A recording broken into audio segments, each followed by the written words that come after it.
আসসালামু আলাইকুম গাইস। ইদানিং যে কমেন্টসগুলো পাই সেখানে হচ্ছে প্রথমেই বলে আমি আপনাকে খুব পছন্দ করি, আপনাকে ভালো লাগছে, আপনাকে বিয়ে করতে চাই, আপনাকে বিয়ে করবেন।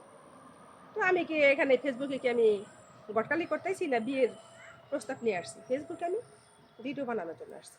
ফেসবুক রিলেটিভ ভিডিও বানাবো, সবাই লাইক কমেন্টস করবে, কাজ করার জন্য আসছি। তো আমার ভিডিও আপনারা দেখবেন, আমি আপনাদের ভিডিও দেখবো, তার জন্য আসছি।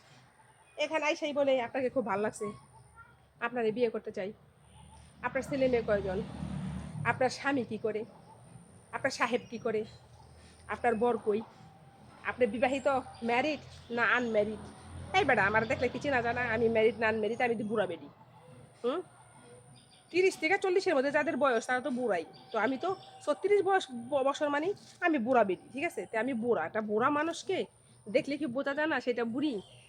তো হ্যাঁ, বিয়ে করা যাইব না কেলে, বিয়ে করা যায়। তো বিয়ে তো আর সবাই সবাই করতে পারে না, কিন্তু প্রস্তাব দেওয়ার মধ্যে তো একটা ভাবভঙ্গি থাকা দরকার। সেখানে একদম লাইভের মধ্যে ঢুইকা, তারপরে একদম মনে করেন ভিডিওর কমেন্ট বক্সে ঢুইকা এই ধরনের কথা তো কেউ মেসেঞ্জারে বলতে পারে, সেটা কেউ দেখে না, সেটা আলাদা একটা বিষয়।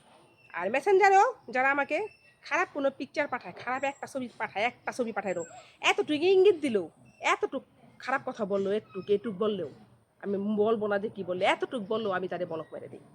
কেন মারি জানেন? কারণ আমার একটা ইজ্জত আছে। আর ফেসবুকটা হয়েছে ম্যাডাম, সেটা ফেসবুকের কাছে মেসেঞ্জারে কিছু করলে, লিখলে, সেটা ফেসবুকের কাছে প্রমাণ থাকে। তার জন্য আমি সেখানে আমার নিজের মান রেখে, সম্মান রেখে আমি সেটাকে ব্লক করে দিই। তাহলে আপনারাও কথাবার্তা বলবেন। আমি একজন আমার কয়েকদিন আগে আমাকে বলছে, জান তোমাকে দেখতে খুব ভালো লাগছে, ময়না পাখি সোনা পাখি বলছে। তো আমি তাকে বলছি কি, সংযত হয়ে কথা বলুন, ভদ্র ভাষায় কথা বলুন। আমি আশা করি পর থেকে আপনি কথা বলবেন আমার সাথে এবং মেসেজ করবেন, সংযত হয়ে মেসেজ করবেন। তো এই কথা বলার সাথে সাথে আমি তাকে ভদ্র এবং সংযত হইতে বলছি। আমি কিন্তু তাকে বলি নাই যে আপনি আমার সাথে আর কথা বলবা না, আমার বিরুদ্ধে মেসেজ করবা না, এগুলো কিন্তু বলি নাই। সে কি করছে, সে এতটুকু সাধারণ কথা বলাতে আমি যদি শুধু আমি এতদিন কি করছি তার ধন্যবাদ দিছি, ভালোবাসা দিলাম, শুধু এতটুকু এই কথা বলছি। তো আমার এতদিন আর বলক মারে নেই। তো যখন আমি তাকে সংযত হইতে বলছি, ভদ্র হইতে বলছি, সে আমার বলক মেরে দিছে। তো তাতে আমার কোনো আপত্তি নেই। এরকম অনেক আছে যে সংযত হইতে বললেই, ভদ্র হইতে বললেই বলক মেরে দেয়।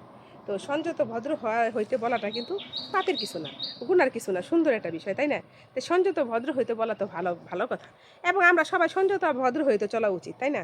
কারণ সংযত ভদ্র যারা না আছে তাদের তো সমস্যা, আপনারা জানেনই।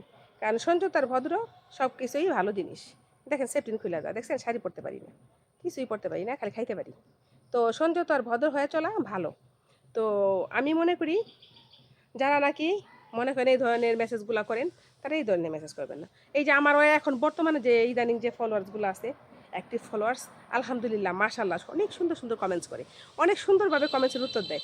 আসসালামু আলাইকুম, সবাইকে ধন্যবাদ, স্যালুট জানাই আপনাদেরকে।